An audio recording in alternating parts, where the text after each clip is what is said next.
What up, y'all? It's your boy, Mr. Downtown Ray Melo, and you're listening to the Entertainment Report on iHeartRadio, live from Dubai for Friday, August 19th, 2016, delivering some major stories and trends going on in the world of entertainment and beyond. You can follow the show on Facebook, Twitter, or Instagram, facebook.com/The Entertainment Report with Ray Melo, that's RAYMELO, on Twitter at The Enter Report, or on Instagram at The Entertainment Report. You can listen to the show anytime you want on iHeartRadio. Just go to iHeart.com or your iHeart phone app, search for The Entertainment Report, and it'll take you to the page.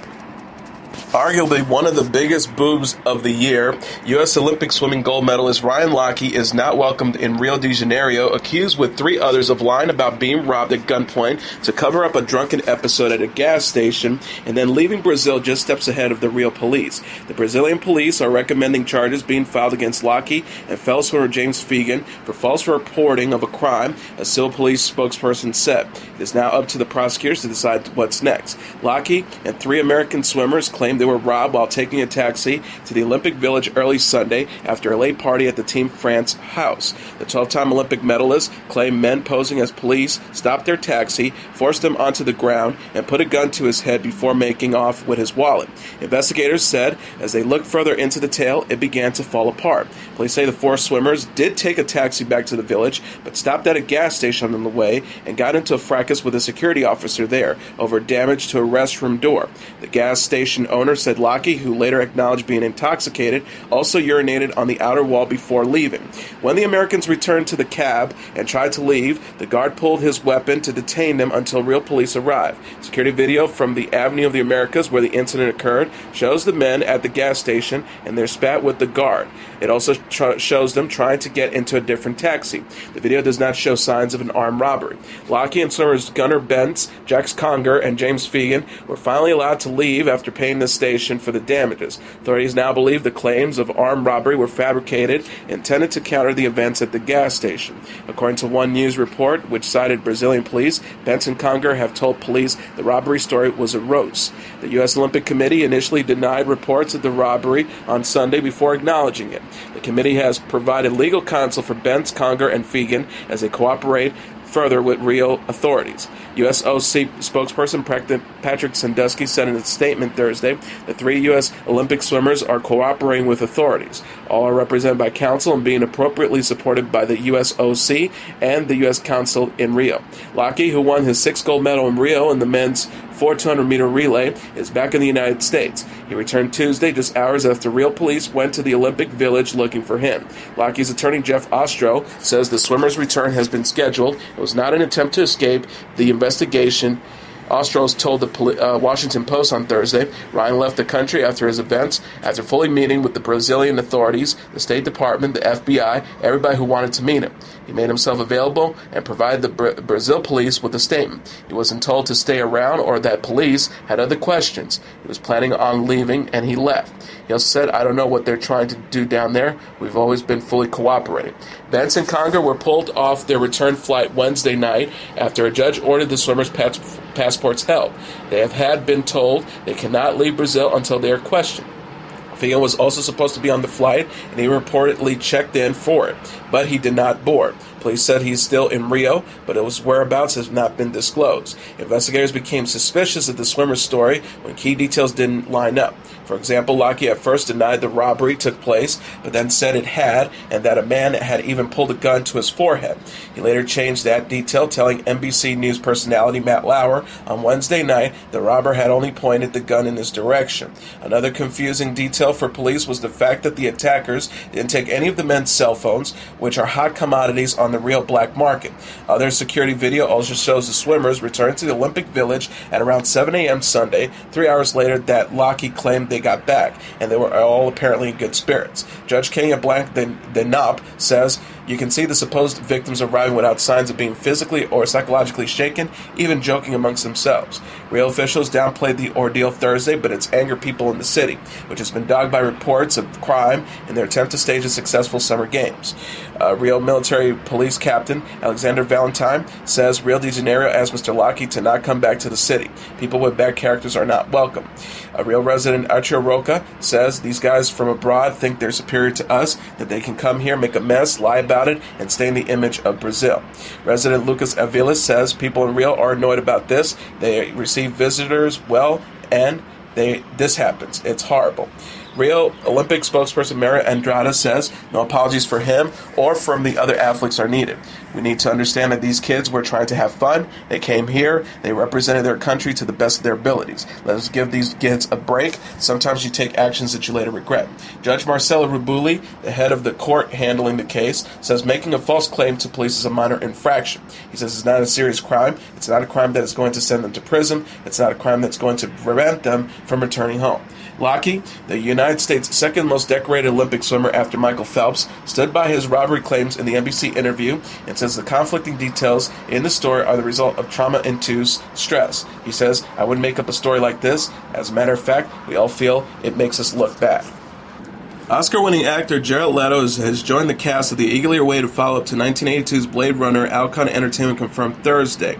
Officers of Alcon co-founders and co-chief executives Andrew Kossoff and Broderick Johnson said in a statement, "We're thrilled that Jared has agreed to play a key role in the Blade Runner sequel. He is a phenomenal actor, and we know he will create a truly memorable, never-before-seen character." Sci-Fi Pictures Ensemble includes the previously announced Ryan Gosling, Harrison Ford, Robin Wright, Ana de Armas, Sylvia Hoeks, Carla Juri, Mackenzie Davis, Bakard Abadi, David Dashmalian, Haim Abbas, Lenny James, and Dave Bautista. Denis Villeneuve is directing the film, which is to be released October 6, 2017. So our details are not being revealed. That can now be seen in the supervillain movie Suicide Squad. Kit Harington says his portrayal of Jon Snow in Season 6 of Game of Thrones was one of his most powerful. Harington spoke to The Wrap about Snow's progression from members of the Night Watch to Defender of Winterfell and what it was like to come back from the dead. Harington said, I knew I was coming back to life, but I didn't know if I'd come back as a changed person, as a villain. So I couldn't pre-plan anything, which was hard. Then I got back to the scripts, and actually he comes back as himself, as the Jon that everyone knows. Which at first I found disappointing, but it was more subtle than that. He has an insight into what lies beyond that very few people in his world do, and there's no one in our world does. He knows that there's no afterlife, what does quietly drive who he is, and what he wants to do.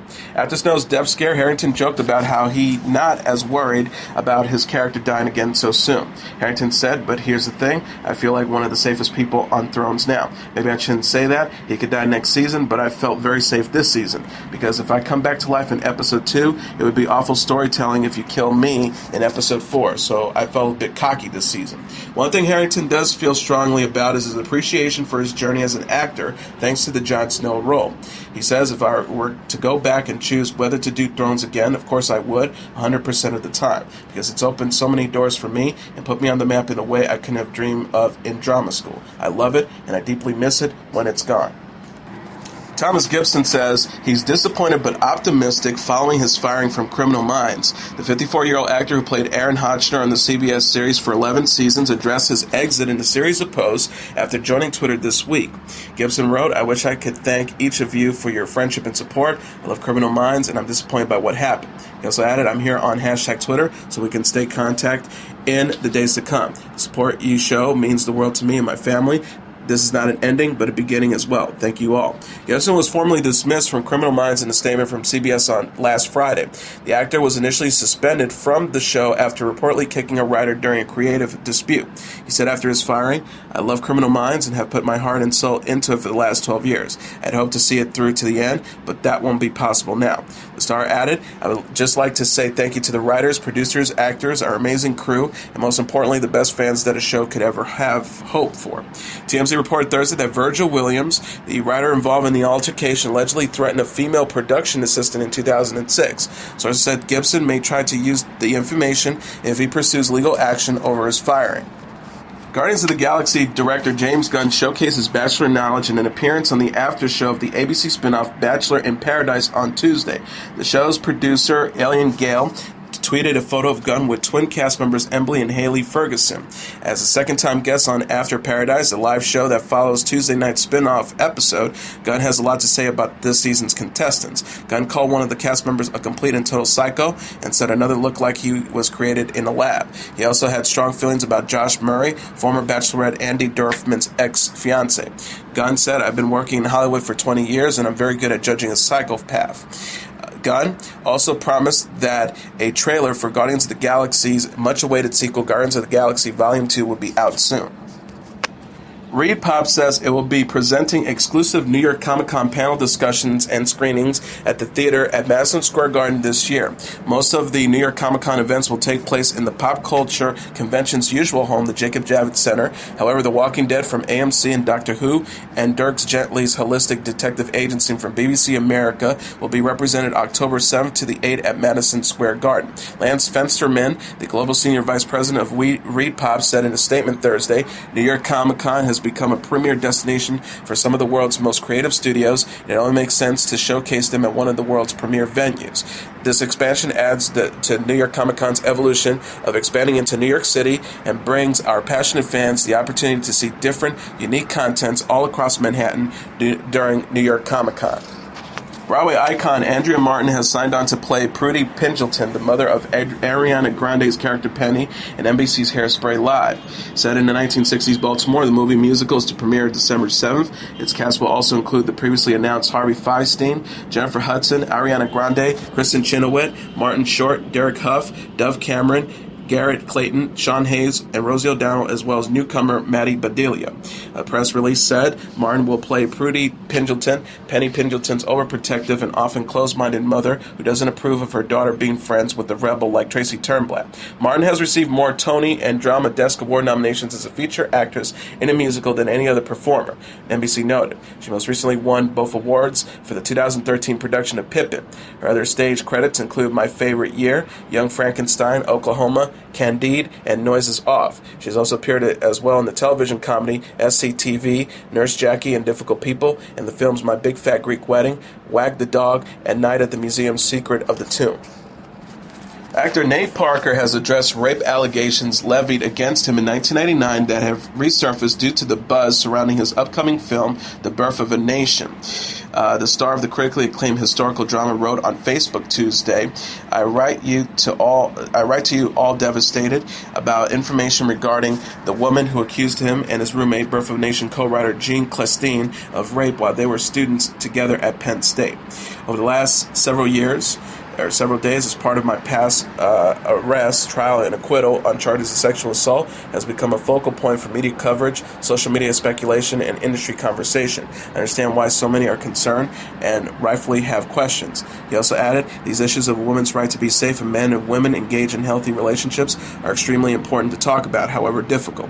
More personally, as a father, a husband, a brother, and a man of deep faith, I understand how much confusion and pain this incident has had on so many, more importantly, the young woman who was involved. He continued before commenting on the woman's brother telling Variety this week that his sister had committed suicide in 2012. He also added, I myself just learned that the young woman ended her own life several years ago, and I'm filled with profound sorrow. I can't tell you how hard it is to hear this news. I can't help but think of all the implications this has for her family. He also wrote, still maintaining his innocence, I cannot nor do I want to ignore the pain she endured during and following our trial. When I maintain my innocence and that the encounter was ambiguously consensual, there are things more important than the law. There is morality. No one who calls himself a man of faith should be even in that situation. As a 36-year-old father of daughters and person of faith, I look back on the time as a teenager and can't say without hesitation that I should have been used more wisdom. The woman's brother, who was identified only as Johnny, said in describing the effects of the incident in which his sister regained consciousness to find herself being sexually assaulted by two black men, if I were to look back at her very short life and point to one moment where I think she changed as a person, it was obviously that point. He told Variety that before starting college, his sister was an outgoing person who loved animals and that she was harassed by Parker and Celestine after reporting the rape and was in fear of her life. Parker said, I cannot change what has happened. I cannot bring this young woman who was someone else's daughter, someone's sister, and someone's mother back to life. I have never run from this period of my life, and I never, ever will. Please don't take this as an attempt to solve this with a statement. I urge you only to accept this letter as my response to the moment. he concluded. Parker was acquitted by a jury in 2001, while Celestin was found guilty and sentenced to 6 months in prison. The verdict was appealed, and a new trial was granted in 2005. They were made to court, however, as the woman decided not to testify again, according to Entertainment Tonight. The woman's brother told Variety that his sister became detached from reality in the years leading up to her suicide. He says he believes the case would have played out differently in a trial today. He said, "I feel certain that if it were to happen in 2016, the outcome would be different than it was. Courts are a lot stricter about this kind of thing." The Birth of a Nation, which follows Nathan's slave rebellion from 1831, opens in theaters October 7th. Studio Fox Searchlight has defended Parker amid the controversy, releasing a statement saying the movie studio is aware of the incident and stating that Parker was found innocent and cleared of all charges. They say, "We stand behind Nate and are proud to help bring this important and powerful story to the screen." Kaia Gerber is celebrating her first ever solo magazine cover. The 14-year-old model appeared on 3 different covers of the autumn-winter issue of Pop magazine. Gerber and Pop both share photos from the publication Thursday on Instagram. The teenager captioned a photo from the spread, "September issue, thank you, thank you, thank you," at the Pop Mag cover story out now. British photographer Charlotte Wales shot Gerber for this issue, which hits newsstands this week.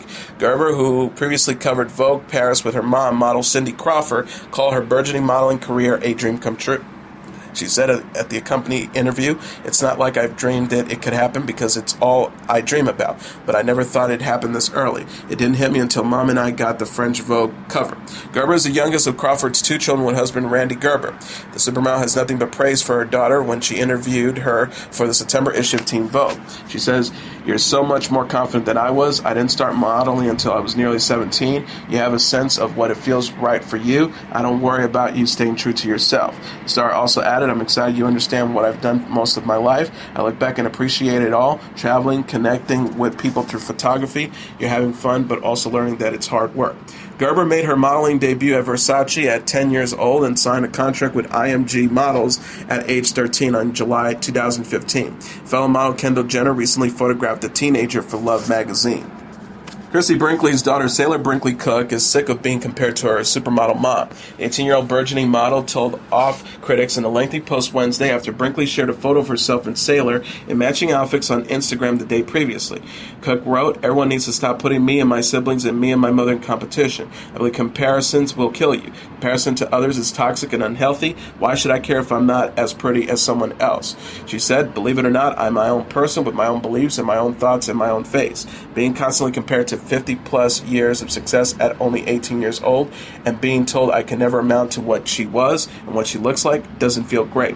Brinkley had posted the picture after moving Cook into her new home near Parsons School in New York. Social media users unflatteringly compared the teenager to her mom and criticized her choice of college. One person wrote, "Sorry, but she looks nothing like her mother. She's average looking at best." Another wrote, "Parsons is the ultimate NYC school for do-nothing trust fund babies."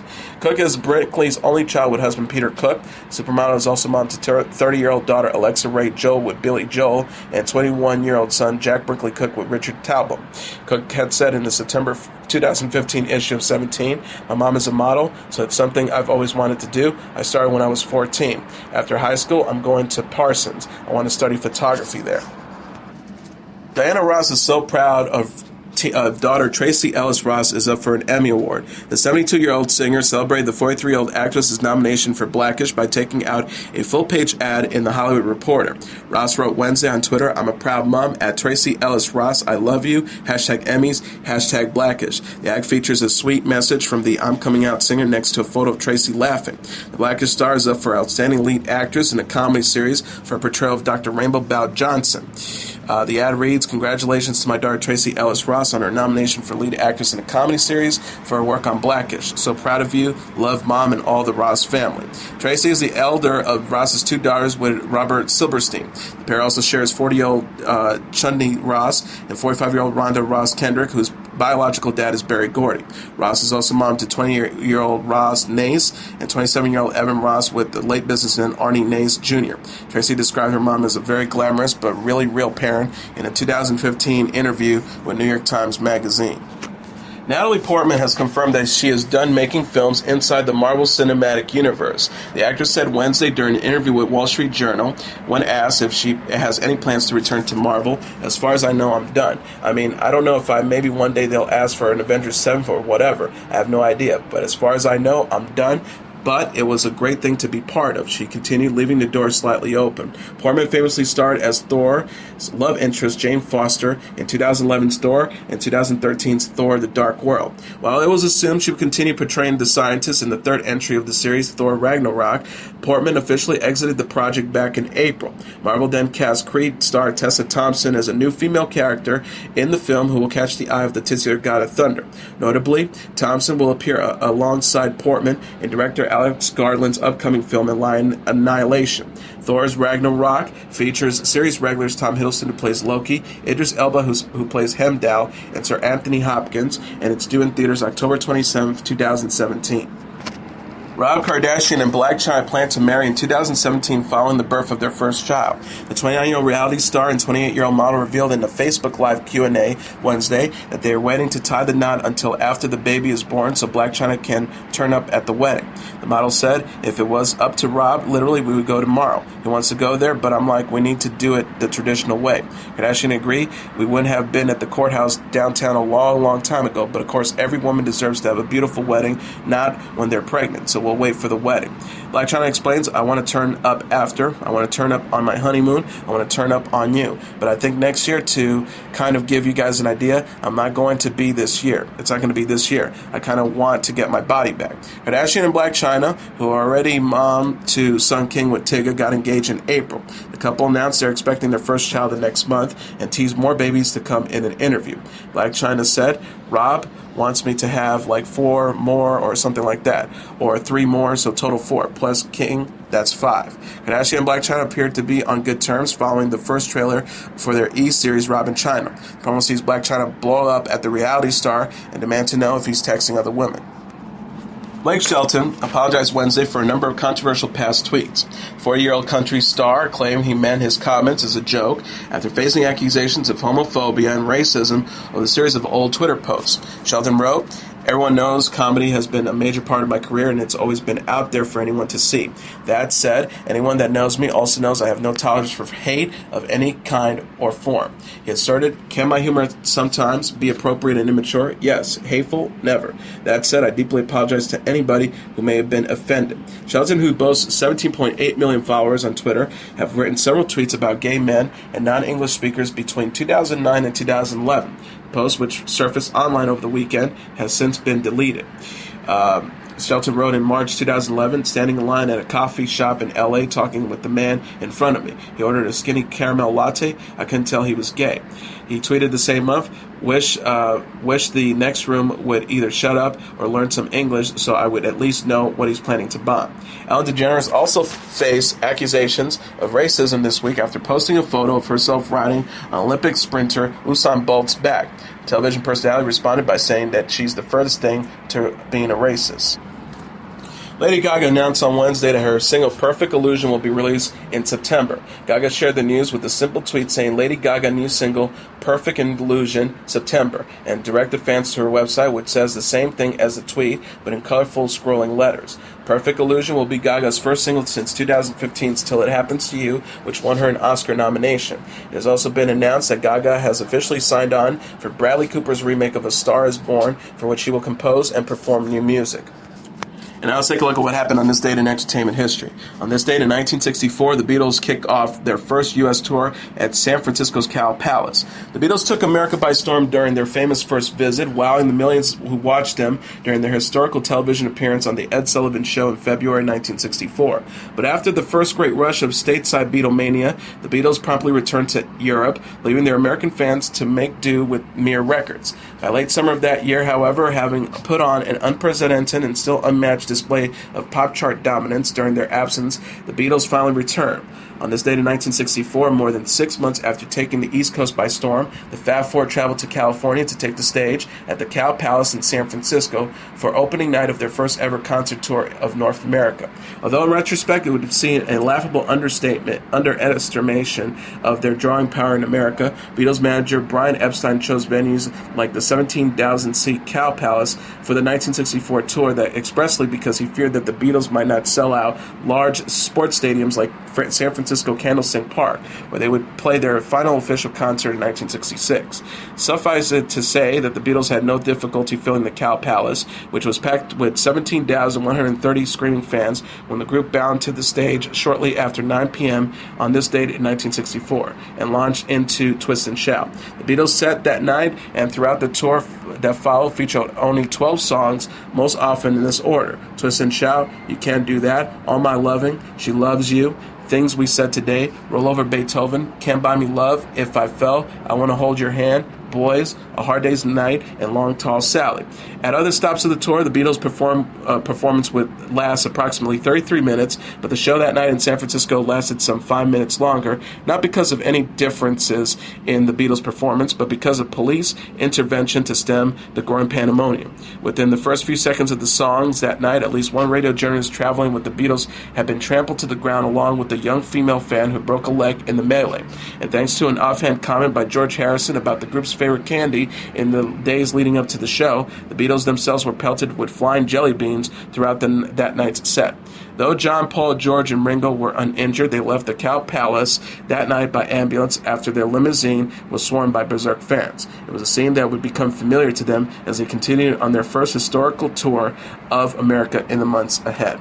And that is your entertainment report for Friday, August 19th, 2016. I'm your host, Mr. Downtown Ray Melo. I'll be back on Monday to deliver some major stories and trends going on in the world of entertainment and beyond. You can follow the show on Facebook, Twitter, or Instagram. Facebook.com/The Entertainment Report with Ray Melo. That's RAYMELO. On Twitter at The Enter Report, or on Instagram at The Entertainment Report. You can listen to this episode or any previous episodes of The Entertainment Report anytime you want on iHeartRadio. Just go to iHeart.com or your iHeart phone app, search for The Entertainment Report, and it'll take you to the page. Everyone have a great weekend. Good night, and God bless you all.